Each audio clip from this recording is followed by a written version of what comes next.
Hey, what's going on, guys? Today we're going to talk a little bit about sleep. Now, I know I addressed this in another video before, but this is really important. I don't think we as a society really understand how detrimental it is if we don't get a regular amount of sleep on a regular basis. Now, if you can visualize for a second, I want you to imagine that your brain is like a tomato. I know it's a weird association, but just hear me out for a second.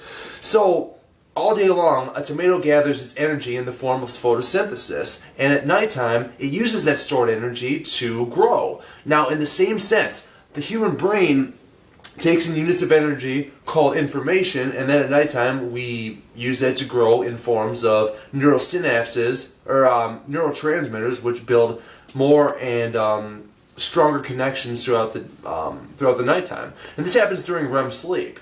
Now, one of the interesting things is the more you learn throughout the day is going to mean that you're going to require more amount of sleep. That's why somebody who's living, aloof and just going off and doing their own business isn't going to need as much sleep as somebody who's studying rigorously. It really is dependent on the amount of information that you're taking in for how many hours of sleep you have to get on a regular basis. Now, interesting enough, when you are trying to learn, let's say you're trying to learn how to play tennis. Well, when you're working on that backstroke over and over again, your brain's firing off a specific region responsible for that motor function as well as exactly everything else for you focusing on what you have to do. Now, when you sleep, those exact same regions of the brain are going to fire off like that at the same exact time. And your brain instinctively knows what you need to focus on most. When you're doing something that's strenuous, well, not even strenuous, when you're trying to build a new skill, like let's say you're working on that backstroke for hours and hours and hours and hours and hours, and eventually you're starting to get a little bit tired out.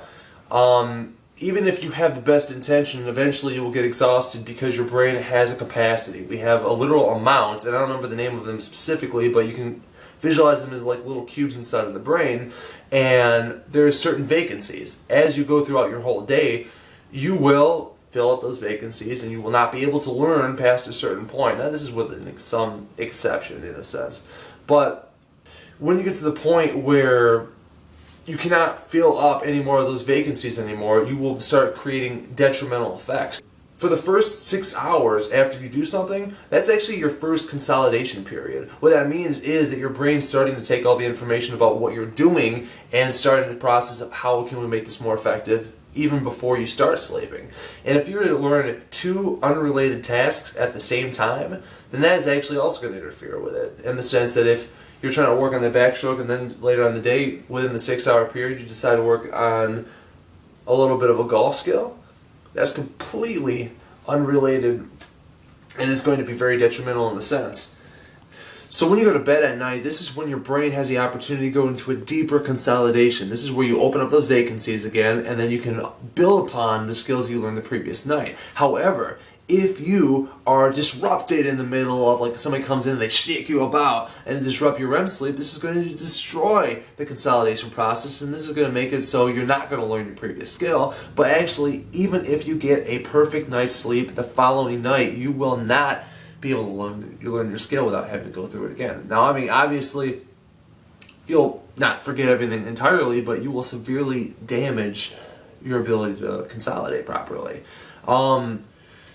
It was thought for the longest time that depression could cause insomnia. However, it is the absolute opposite. If you have insomnia, you are creating depression. So this is one thing you want to keep in mind. You want to get a proper amount of sleep so that way you can feel overall joy and blissful. Just a little bit of a nap can get somebody who's really cranky into somebody in perfect kind of a mood, So this is all I have for you tonight.